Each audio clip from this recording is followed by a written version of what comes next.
Nuria, qué gusto tenerte el día de hoy aquí para la audiencia de Payer. Estoy fascinado. Creo que se va a tratar de una entrevista muy inspiradora, muy práctica también y muy neta. Muchas gracias. Gracias a ti. Estoy súper contenta, emocionada también de estar pues en foros distintos en donde puedo hablar de distintas cosas y vamos a abordar muchos temas y estoy segura que les va a encantar.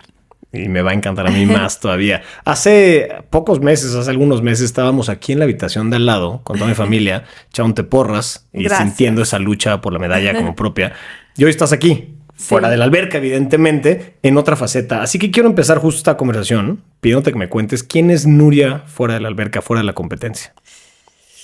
Mira, Nuria, o sea, siempre he dicho que soy una persona que tiene muchas facetas. No pierdo mi esencia, no dejo de ser esa Nuria divertida, familiar, me gusta estar en casa, me gusta estar con los míos, soy muy cariñosa, cuido de mi gente, si algo me gusta, voy a estar ahí siempre. Soy una persona fiel a mis pensamientos, a lo que quiero, muy tenaz, o sea, si algo quiero y busco, no quito el dedo del renglón hasta que lo consigo.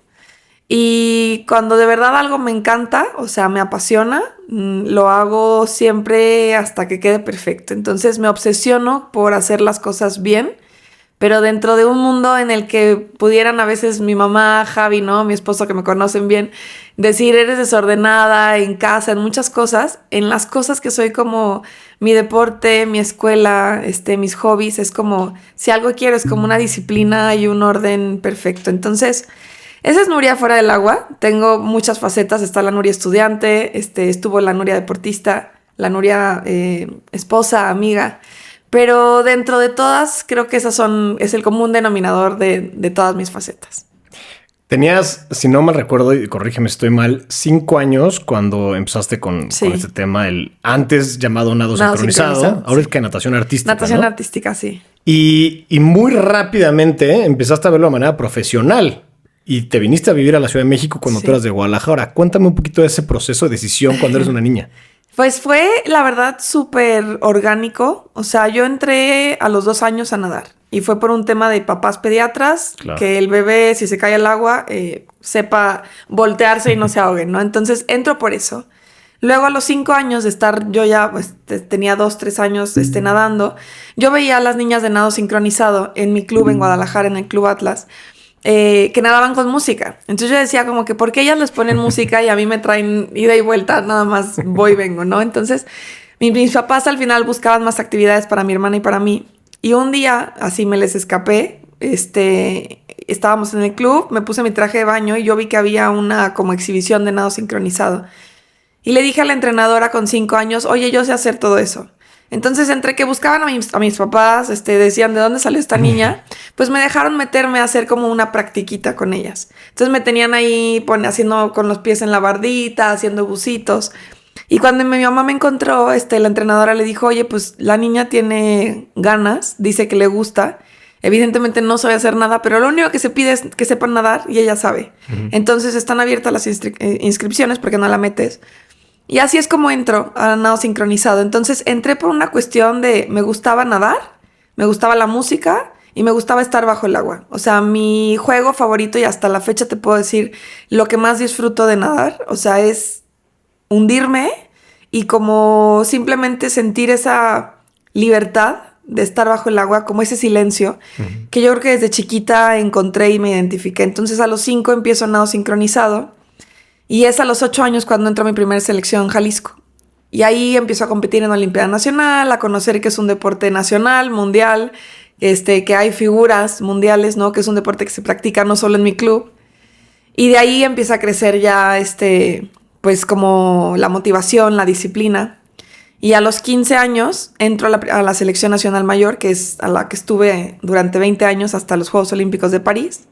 Y me vengo a vivir a la Ciudad de México. Entonces mis papás siempre dicen, ¿no? Era una niña de casa, nunca había hecho ni una sola tarea sola. O sea, ya estaba en tercera de secundaria y no sabía hacer absolutamente nada sola, la verdad. Muy dependiente de mis papás. Y dijeron, Nuria no va a aguantar ni 2 semanas. Y me tenían como un vuelo, ¿no? Que hasta la fecha está como metafóricamente en el aire, pues porque es como un vuelo que nunca tomé. Que ellos decían, Nuria se va a regresar, nos va a hablar llorando y va a decir, ya no quiero. y ya van 20 años de esa decisión. Entonces, así es, resumidísima, mis 29 años de carrera en la natación artística y cómo llego a la selección. Wow. Oye, y a ver, generalmente los niños y las niñas buscamos cuando yo era niño, ¿no? Estos role models, ¿no? Estas figuras que nos inspiren, si yo quiero ser como él o quiero ser como ella. Y tú, del lado de tu familia, tus papás, ya lo dijiste, son pediatras. No es como que eran exatletas, que entonces tuviste el caminito y dijiste, entonces tengo que ser. ¿Qué fue lo que te inspiró entonces a decir, esto va en serio, no nada más lo voy a hacer por divertirme, porque está padrísimo bailar en el agua, digamos, de manera artística, para irte all in? ¿Qué fue lo que te movió? Sí, hubo un momento, y ahí creo que es súper importante, cuando como papá reconoces y tienes la oportunidad de darle a tu hijo esa chispita de inspiración. Yo la tuve. Entonces, yo no era la niña más destacada, yo no tenía el mayor de los talentos, yo fui una atleta que se fue construyendo con el entrenamiento y los años, porque incluso siempre fui la más malita del equipo. De las 10 quedaba en 10 o 11, o sea, era así, siempre era la más rezagada. Y con trabajo me fui convirtiendo en la Nuria que se hizo a lo largo de los años. Pero tuve un momento específico que mis papás me regalan un viaje a Barcelona a ir a ver el campeonato mundial de mi disciplina. Tenía 12 años, ya llevaba 7 años en la disciplina, pero todavía como que no despegaba. O sea, ya empezaba a competir, te digo, en la Olimpiada Nacional, ya empezaba a no ser la última, ya empezaba a destacar en la selección Jalisco, pero también mis papás como con la intención de decir, a ver, ¿para dónde vamos, no? Vengo de una familia súper disciplinada, tengo unos papás que, a pesar de que no fueron atletas, siempre a mi hermana y a mí nos dijeron, lo que empiezan lo terminan bien. O sea, nunca fue bueno, ya no me gusta, ya no vayas. O sea, ya nos comprometimos, lo terminamos. ¿Hasta dónde? Hasta donde tú quieras, pero nada se deja a la mitad, todo se termina. Entonces, como con esta motivación, me llevan a Barcelona y a los 12 años veo competir a las grandes figuras de mi deporte. Incluso veo a la selección mexicana competir. Entonces, para mí, estar en el campeonato mundial, que es los que yo competí ya después estando en la selección, o sea, era el campeonato absoluto, veo a las nadadoras, veo a la española y a la francesa, que en ese momento y hasta la fecha, para muchas de nosotras, de las nadadoras, son como las figuras, son como nuestros ídolos. Gemma Mengual, española, y Virginie de Dieu, la francesa. Y son como pioneras en hacer un nado sincronizado distinto. O sea, hasta la fecha me pongo sus videos.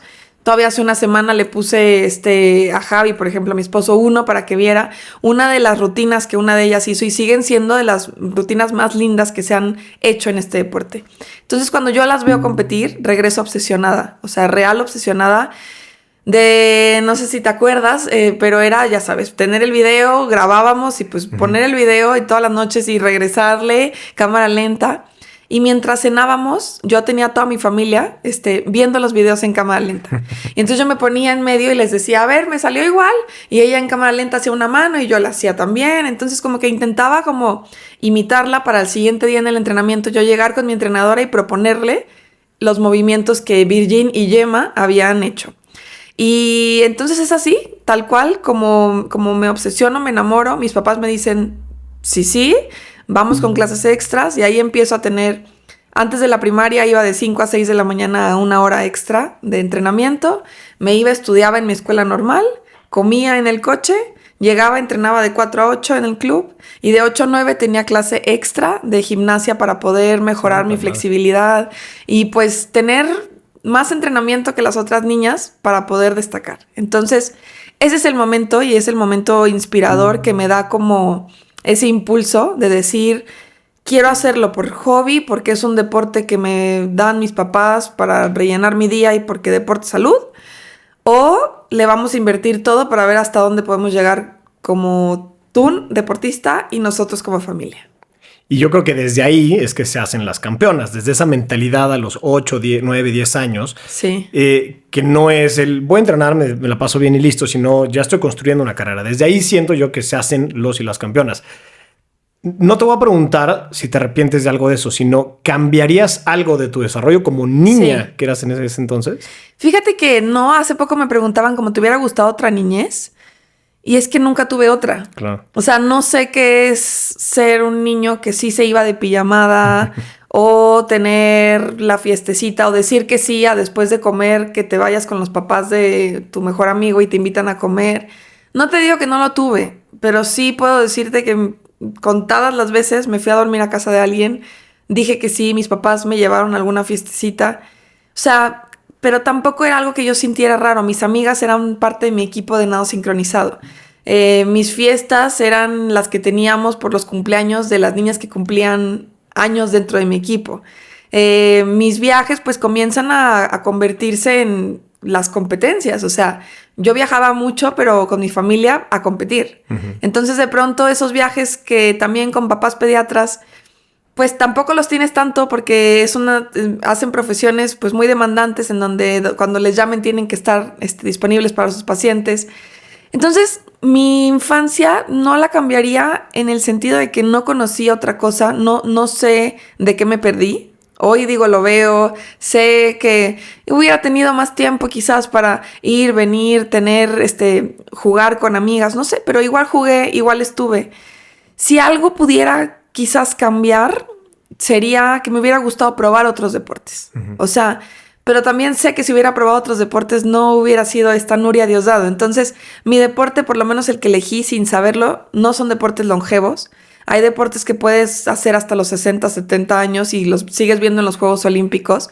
Y no pasa nada, incluso medallistas olímpicos que lo empiezan a los 20, 21 y resulta que a los 4 años son medallistas olímpicos en maratón. O sea, hay deportes que puedes empezarlos tarde. Mi deporte, si no lo hubiera hecho a la edad que lo inicié, ya no te da, incluso no te aceptan. O sea, son deportes que ya a los 10 años a los niños les dicen que ya están grandes, que no lo pueden empezar a practicar. Entonces tienen muy corta duración y quizás si yo me hubiera distraído haciendo otras cosas, pues no hubiera llegado hasta donde llegue. Entonces, unas cosas por otras, pero sí creo que me hubiera encantado saber que se sentía jugar bien básquetbol o jugar voleibol, porque yo desde chiquita ya me cuidaban. Era como, no, ella no puede hacer en la clase de educación física ciertas cosas para que no se lesione. Claro. Entonces me sentaban o ya en selección nacional pues me mandaban siempre justificantes para no hacer en educación física muchas cosas, justo por cuidar mi carrera que ya iniciaba. Entonces no lo cambiaría, pero quizás agregaría el poder jugar un poco más otro tipo de cosas. ¿Y en ese momento le tenías tantito coraje al hecho de no poder probarlo? No, de hecho me gustaba. Okay. O sea, al revés, era como que bueno que tengo una excusa para no probarme en otra cosa, porque la verdad es que no soy hábil para otros deportes. O sea, cuando me dicen, hay deportistas que de verdad traen en la sangre de ser deportistas y dices, es que donde lo metas, lo hace bien. O sea, está echándose un clavado de 10 y baja y mete un gol y luego lo metes a básquet y resulta que anota o no te vayas tan lejos en mi equipo. O sea, hay niñas que cuando nos ponen a jugar básquetbol son buenísimas, fútbol buenísimas. Yo me tropiezo, no sé agarrar un balón. O sea, siento que soy torpe para otras cosas. Entonces, también por eso como que nunca me gustó exponerme, nunca me gustó competir. O sea, eso es algo chistosísimo. Porque yo siempre digo, es que no soy competitiva. Entonces siempre me dicen, ¿cómo no vas a ser competitiva? O sea, obvio, sí, pero lo desarrollé. Claro. Desde chiquita como que me daba miedo perder. No me gustaba que me dijeran competir. Como que no me gustaba que como ir 1 a 1. Uh-huh. Entonces, como que el hecho de no exponerme, me gustaba decir, bueno, pues yo no puedo. Y me quedaba sentada. Y fui desarrollando, te digo, desde un talento deportivo que fui construyendo hasta una mentalidad, pues porque no puedes llegar a los Juegos Olímpicos diciendo no me gusta competir. Evidentemente hoy soy una persona competitiva, hoy tengo esta hambre de destacar, de mostrar, de enseñar, de ganar, porque no hay otra forma que puedas llegar ahí si no tienes esa hambre. Pero sí, de chica me vino perfecto. Porque iba construyendo, yo era una niña tímida, yo era una niña que casi no sonreía, casi no hablaba, o sea, me forjé en muchos sentidos en la escuela del deporte, o sea, la escuela deportiva me cambió hasta mi forma de ser, de una forma positiva. De ese momento a ahora que ya has hecho una carrera de muchos éxitos, digamos, 4 veces olímpica, etcétera, etcétera, ¿qué es lo que te llevó? O sea, ¿cuál fue ese vehículo que te llevó? ¿Es un tema de talento, de disciplina o de carácter? No, yo creo que en mi caso, primero es carácter, disciplina luego y después talento. Okay. O sea, te digo, cada deportista se va forjando de diferentes maneras. Está el niño que ves desde chiquitito y dices, qué talentazo. O sea, vamos a darle la disciplina y que tenga el carácter para que no se vaya a esa línea.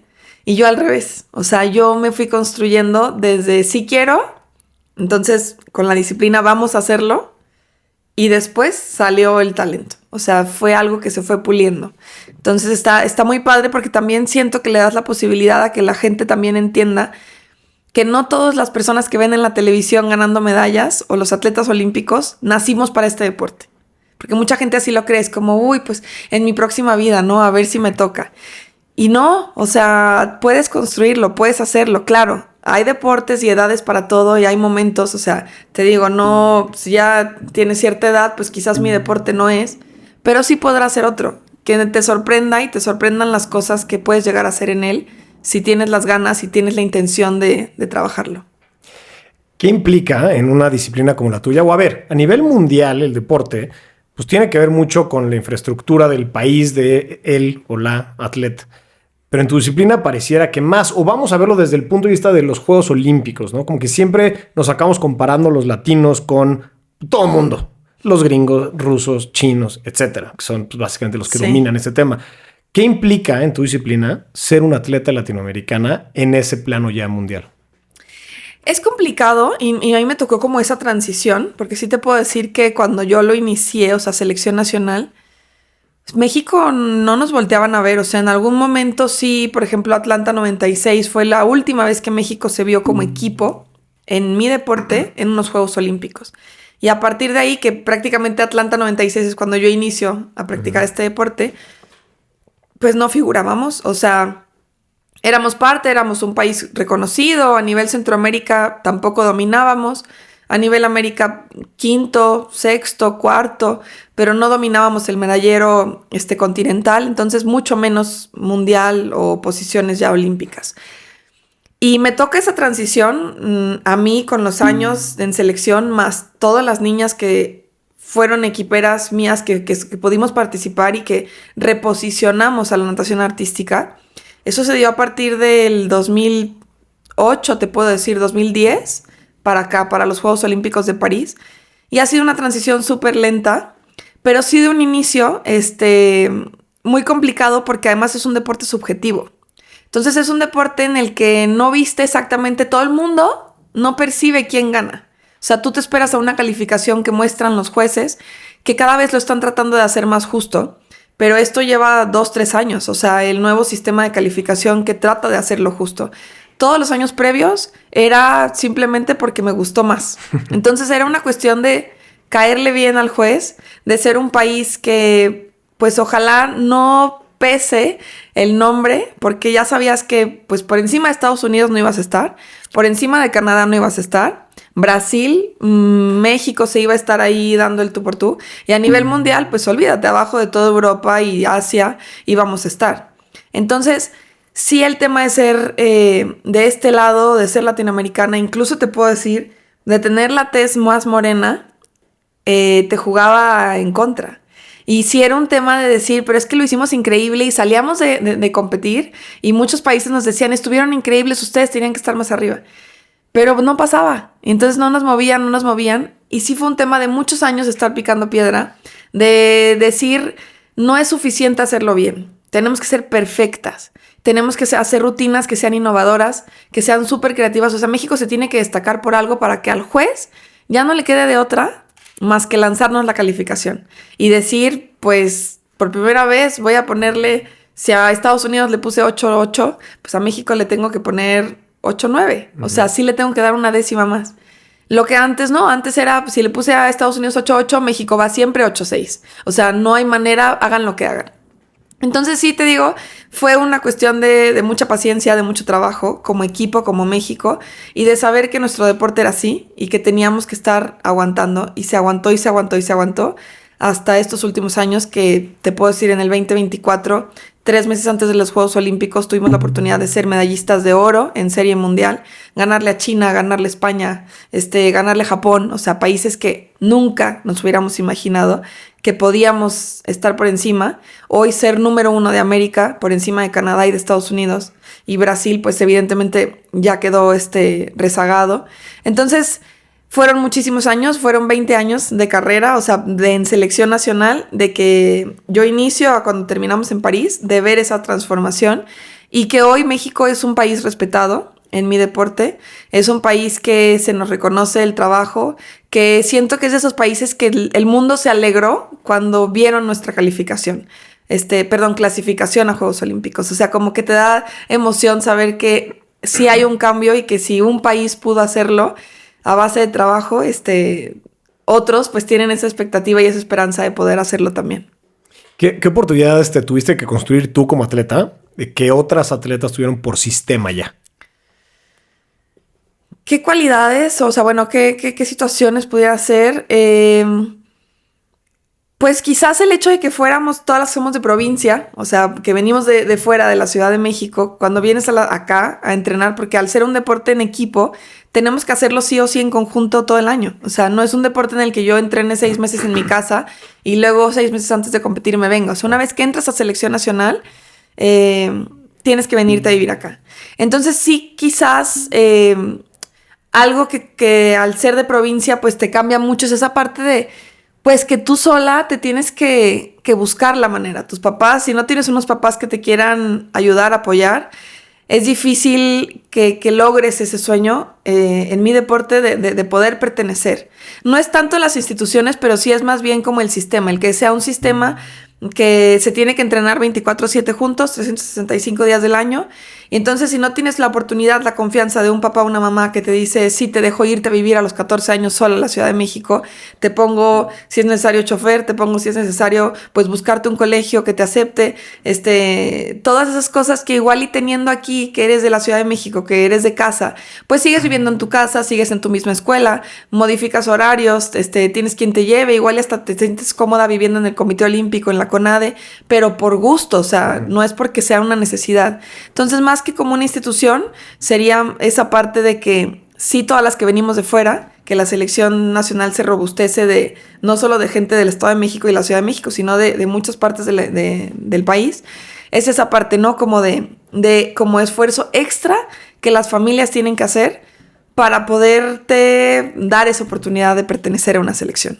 Y ahí me acabo de dar cuenta de algo y no sé si estoy completamente equivocado, pero en los Juegos Olímpicos, todos los y las atletas mexicanos, pudiera apostarte que la gran mayoría son justo de fuera de la Ciudad de México. Sí. Otra vez, no tengo ningún dato para respaldarlo, pero ahorita que lo dices, ¿no será entonces que es gracias a esa resiliencia que construyes, a ese, órale, ahí te vas al terreno de juego, que acaban siendo mejores atletas? Pues no sé si mejores, pero sí creo que el hecho de que sepas que invertiste tanto y que como familia, o sea, yo por lo menos fue una de mis motivaciones. Cuando ya sentía que claudicaba, cuando decía, esto no sé para dónde va, hay días que estás arriba, que te sientes lo máximo, que dices, voy a ganar medalla olímpica, y otros que dices, ¿por qué inicié? O sea, ¿por qué se me ocurrió ir ese día a ponerme el traje de baño a los 5 años y decir, quiero hacer este deporte? O sea, ¿por qué no quise otro más fácil?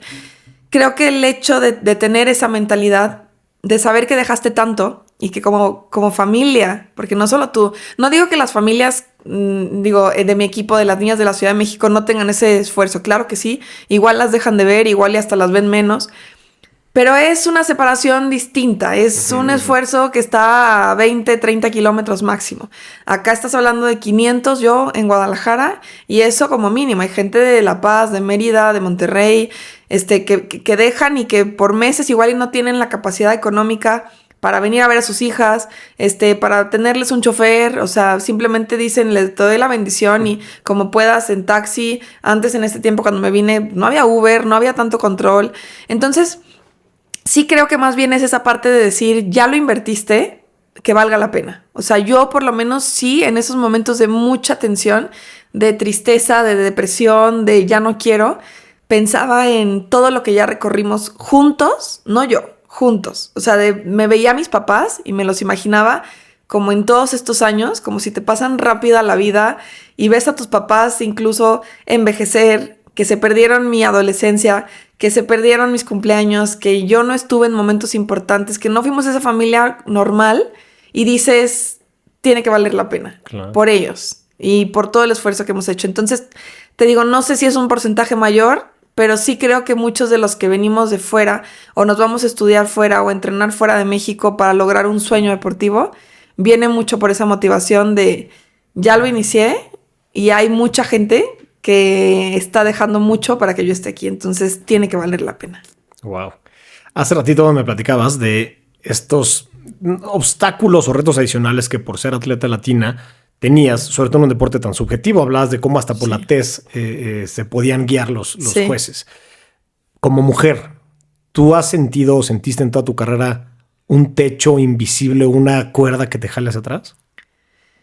La verdad, no. O sea, en mi deporte no lo sentí. O sea, lo he llegado a sentir en muchas cosas, pero en mi deporte específicamente no. Es un deporte mayoritariamente que se hace de mujeres. Hace 5 o 6 años, no más, hace 10 años se lanzó la primera edición en un campeonato mundial donde compitieron hombres. En Kazán 2015 en Rusia, vimos por primera vez a hombres poder participar. Y si algo aquí te puedo como voltear, ¿no? Una respuesta que no sea común, pues sería esta parte de que en mi deporte quienes levantan la mano y quienes sienten esta discriminación y quienes sienten esta parte de sentirse inferiores, que no se les reconoce como tal, son los hombres en mi deporte. Y fíjate que lo hacen espectacular, hay muchísimos hombres. Evidentemente a nivel mundial no puedes comparar el número de nadadores que hay al lado de nadadoras, y los que hay ahorita son pioneros. Incluso tenemos a Diego Villalobos, que es mexicano, es de Guadalajara, era clavadista y hoy es campeón mundial, categoría junior, y está ocupando los primeros lugares ya de la categoría senior. Entonces, hay muchísimo talento y en México tenemos, te digo, gente como Diego que está haciendo un liderazgo muy importante para que más niños vean la posibilidad de iniciar con este deporte, de romper esos tabús, ¿no? De esos estereotipos que muchas veces se dice como, no, es que es un deporte, pues si son hombres, tienen que ser hombres afeminados para que lo hagan. Y no necesariamente. O sea, no es ese como el fin de la natación artística.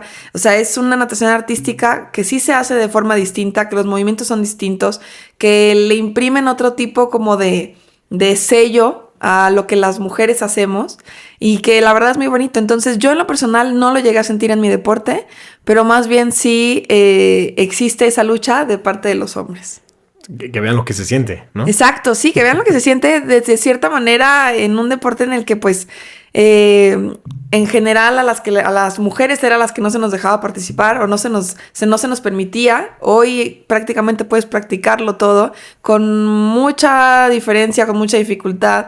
Habrá cosas en las que seguimos teniendo esta brecha de género, brechas salariales, ¿no? Que existen y que no las podemos negar. Pero sí, te digo, en mi deporte es completamente al revés. Entonces es curioso porque siempre está la respuesta esta. En lugar de enfocarme en la parte femenina, es enfocarme en la parte masculina, ¿no? De llamar también a la gente a que se abra a practicar otro tipo de deportes. Y así como muchos se segmentaron solo en hombres, hay muchos que también estaban segmentados solo para mujeres. Y no lo son ya mixtos. Entonces, invitar a la gente a que también abran esa mentalidad, sobre todo en un país como México, que todavía tenemos muchísimas barreras de género, de quién tiene que hacer qué. Y yo creo que todo está hecho para todos, depende cómo lo enfoques y qué fin le quieras dar a lo que estés haciendo. El capítulo Ana Guevara, ¿qué te dejó? ¿Qué te dejó como atleta y qué te dejó como persona? Me dejó, fíjate que hace poco alguien me lo preguntaba y me decían, ¿crees que, hubiera sido mejor como no vivirlo? Y fíjate que mi respuesta hoy te puedo decir no es que agradezca que nos haya pasado, pero creo que supimos capitalizarlo no en forma monetaria, sino como equipo, en una unión que no sé si hubiéramos logrado tener igual, sin una dificultad tan grande. O sea, porque fue un tema tan mediático. Fue un tema que la gente se hizo parte sin que nosotros, lo provocáramos. Fue una cuestión que de repente se juntaron como muchas cosas medios, malas declaraciones, la cuestión del gobierno en ese momento, grandes patrocinadores que se suman a nuestra causa y que nos dan esa voz, nos dan ese micrófono. Y de ahí, pues, yo creo, una muy buena como estrategia de nuestra parte, que te digo, fue completamente sin escribirla, o sea, era como iba saliendo, de cómo se manejó una crisis de este lado y cómo pudimos como equipo decir, nuestro objetivo es llegar a Juegos Olímpicos, veamos la manera de hacerlo sin los distractores que estamos teniendo. Era como ir en una mini guerra interna, que teníamos aquí como un caparazón que teníamos que estar teniendo para que eso no entrara. Esas pequeñas balitas que nos tiraban, pequeñas, grandes, pues nosotras decir no nos va a distraer. Entonces, no lo cambiaría. Evidentemente, no me hubiera gustado que llegáramos así. O sea, cuando llegas a unos Juegos Olímpicos, lo que quieres es llegar con el menor número de distracciones.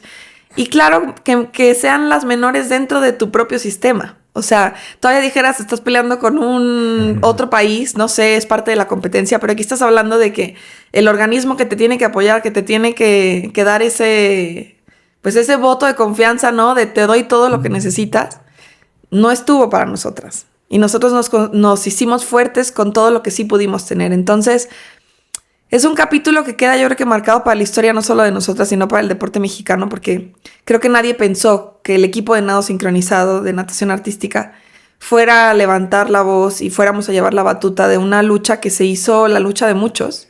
Incluso gente que no era deportista ya, o sea, era gente que nos veía, nos leía y que también se sentía enojada con el gobierno y que se sumó a levantar la voz y a hacerse parte de las inconformidades. Entonces, claro que me hubiera gustado cerrar ese ciclo de otra forma, con una buena relación.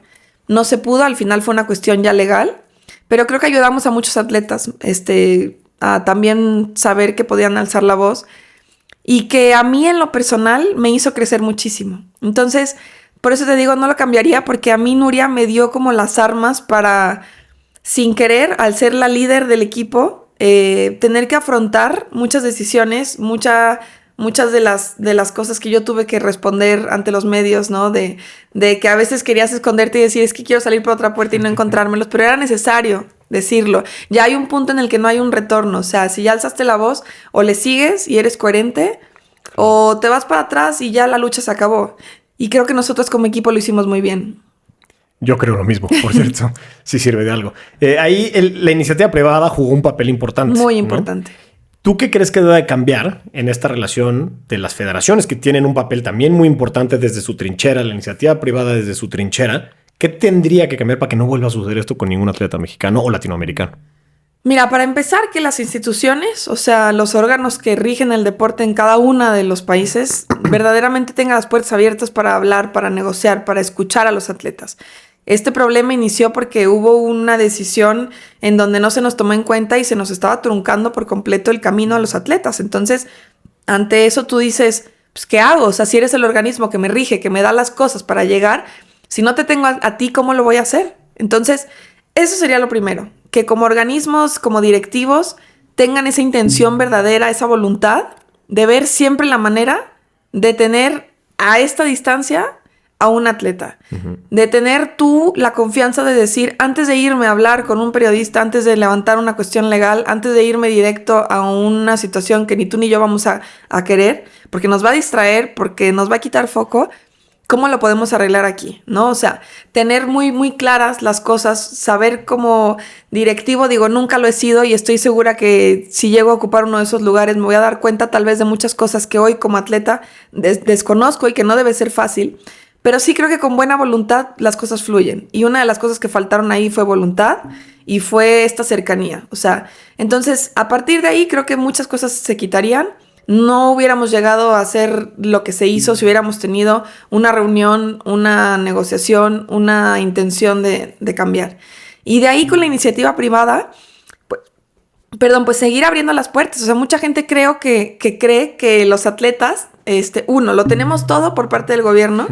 Y a veces no, o sea, debería pero muchas veces hay cuestiones que se truncan, se piden tardes, por ejemplo, los presupuestos y no sale la competencia. Entonces, como atleta te quedas a días de competir Y ahí, por ejemplo, la iniciativa privada, antes se les bloqueaba, hoy ya puedes tener patrocinadores, hoy ya pueden apoyarte. Y también que se cambie como esa parte, ¿no? Yo creo que hoy la iniciativa privada cuando apoya lo ve como una inversión, que no lo vea como un gasto, que lo vea como una inversión, porque para nosotros fue el día y la noche tener, en este caso Fundación Telmex, que nos pudiera apoyar para ir a la Serie Mundial de Egipto, donde ganamos oro, donde la historia de la natación artística para nosotros cambia después de ese problema que estábamos viviendo. Entonces, sí hay como esos golpes de suerte que de una u otra manera llegan, y a nosotros nos llegó por esa situación. Y creo que el hecho de que más marcas se sumen, que aunque sea de un principio nada más material deportivo, que sea te vamos a acercar con ciertas personas, te vamos a presentar, o sea, como atleta no tienes mucha cercanía, muchas veces no tienes la plataforma para poder llegar, presentarte, levantar la voz, no sabes cómo negociar, no sabes cómo pedir ayuda, no sabes hasta dónde, hasta cuánto. Entonces, sí, como que abrir esa parte de las empresas, de los empresarios, de la gente que dice, mira, me encantaría, o sea, hasta de los deportes que nunca se hubieran imaginado, siempre necesitamos algo. Nunca es suficiente. Evidentemente, hoy te puedo hablar de una CONADE distinta que tiene un director y un comité olímpico, que tenemos las puertas abiertas, que aunque tendrá sus cosas, tenemos comunicación y vemos a un director y a una presidenta presentes. Lo que antes no, hoy sabemos qué hacen, hoy sabemos que puedes tocar la puerta y puedes ir y sentarte. Pero a pesar de todo eso, siempre hace falta cosas. Entonces, los atletas no tenemos resuelto nunca al 100% las carreras. No son deportes profesionales como tal, que realmente el dinero no digo que le sobre a otro tipo de deportistas como el fútbol, el boxeo. O sea, ya cuando son realmente profesionales son muy mediáticos. Pero sí, aquí siempre estás buscando la manera de generar, de poder tener más, de poder solventar más cosas, de poderte pagar tus proteínas, tus viajes, siempre va a faltar algo. Entonces, sí, invitar a la empresa y la iniciativa privada a siempre buscar la forma de apoyar a los deportistas. Porque es un tema de alineación de incentivos, ¿no? O sea, sí.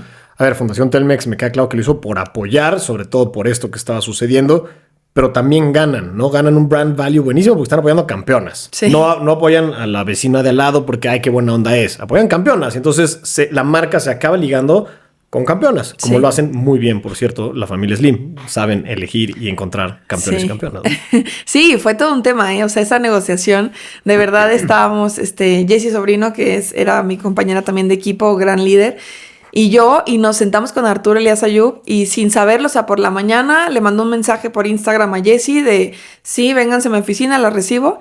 Y literal fue estar así, como estoy contigo, en una negociación tipo Shark Tank, yo dije, o sea, ¿dónde están las cámaras? Porque era, díganos números, y yo perfectamente me acuerdo cómo nos dijo Arturo, nosotros no apoyamos a nadie que no vaya a ganar oro.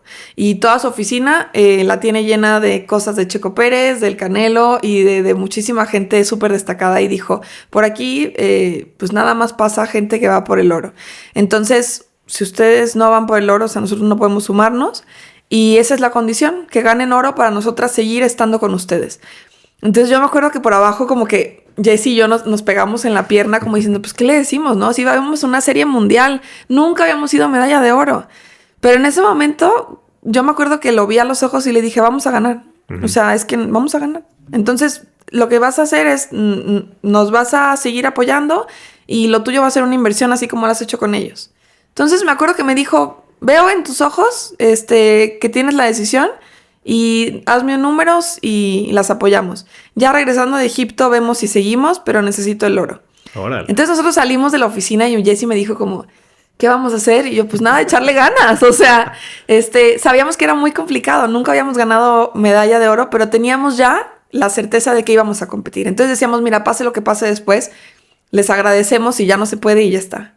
Llegamos a las 3 semanas a Egipto, ganamos la medalla de oro y le mando mensaje y solo le pongo la medalla y le pongo, cumplimos. Órale. Y él, bueno, un audio de Nuria, wow, salúdame a todo el equipo, regresando nos recibe la familia, nos recibe el ingeniero Carlos Slim y fue espectacular porque sí fue un golpe de suerte, pero también de mucho trabajo y también de cómo ante una situación difícil uno saca esa fuerza, ¿no? El resultado de Juegos Panamericanos, ese oro, hubiera sido el mismo con o sin la problemática de la CONADE. Ese lugar que tuvimos en los Juegos Olímpicos hubiera sido el mismo. O sea, ese gran trabajo que nosotros llevábamos estaba hecho para que así fuera el ciclo olímpico de la natación artística. Era un ciclo olímpico que iba a brillar para nosotras. ¿Hubiera sido más fácil? Sí. ¿Hubiéramos tenido menos distractores? Sí.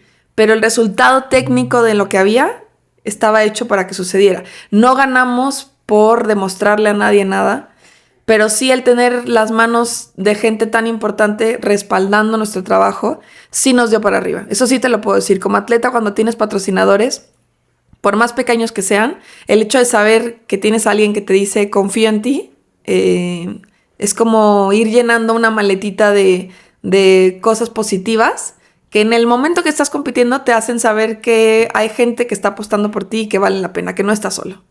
Hay un concepto que no existe o no encuentro una traducción en español, pero que en inglés es accountability, ¿no? Y yo como emprendedor entiendo perfecto lo que dices, porque es, por un lado están confiando en ti, siempre necesitas ese voto de confianza que tú ya mencionaste, y por otro lado tienes un compromiso. Entonces, en efecto, no lo estás haciendo por ellos o ellas, pero pues qué mejor que tengas ese empujoncito, y eso debe de permear a nivel estructura, industria, federaciones, etcétera, etcétera. Y lo mismo pasó ahora, te digo, con Comité Olímpico, que llevábamos a los Juegos Olímpicos tantos patrocinadores, que el comité hizo como tantas alianzas con grandes marcas que no se había visto antes, que precisamente no eran patrocinios para uno como atleta, o sea, no había un beneficio personal, no había un contrato, pero era un beneficio como a nivel país, que decías, de repente estábamos en espectaculares con una marca, luego estábamos haciendo, no sé, teníamos ropa de otra marca, tenis, los botes de agua los mandó otra marca. Entonces, simplemente es abrir tu maleta y ver como tantas marcas que apostaron por la delegación mexicana,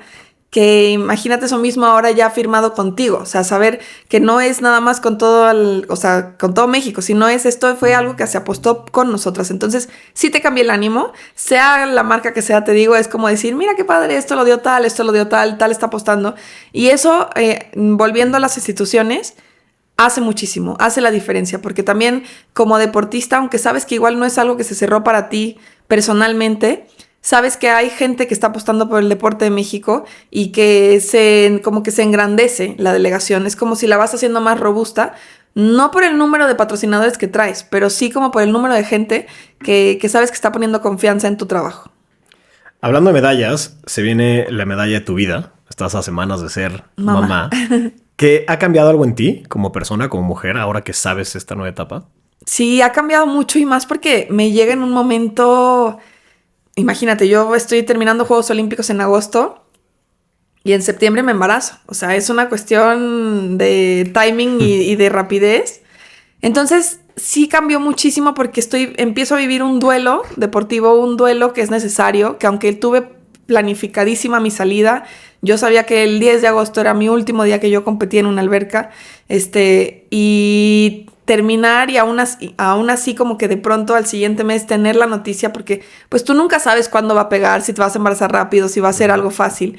Entonces digo, una vez que dije ya vamos a empezar a intentarlo, y de repente llega tan rápido, sí fue como un shock, pero también una parte muy linda como de irme despidiendo de una Nuria que se sale del agua, ¿no? Como la típica frase de colgó la raqueta, colgó el traje de baño.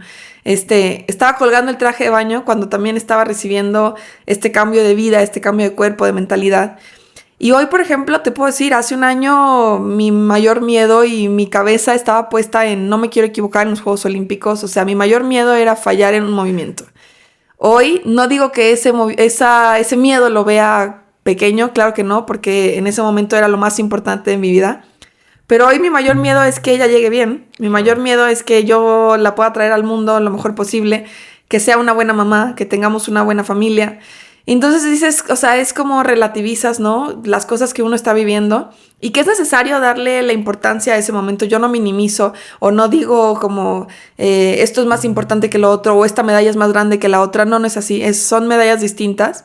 Y esa frase que se ha utilizado mucho, ¿no? De la medalla más importante, no quito. Y no es como si yo quisiera proyectar algo en ella, ¿no? Porque de pronto hasta en redes sociales, ¿no? Como sí, como no ganó la medalla, ahora la hija la va... No, para nada. O sea, es simplemente que es una medalla de vida, de decir, claro, al lado de tanta gente que no puede embarazarse tan rápido, yo termino una etapa de mi vida competitiva, una etapa de vida, un ciclo que estoy cerrando y de pronto llega tan rápido en donde además siempre me vi mamá. O sea, si uno de mis sueños lo tengo escrito desde chiquita es ser mamá, formar una familia.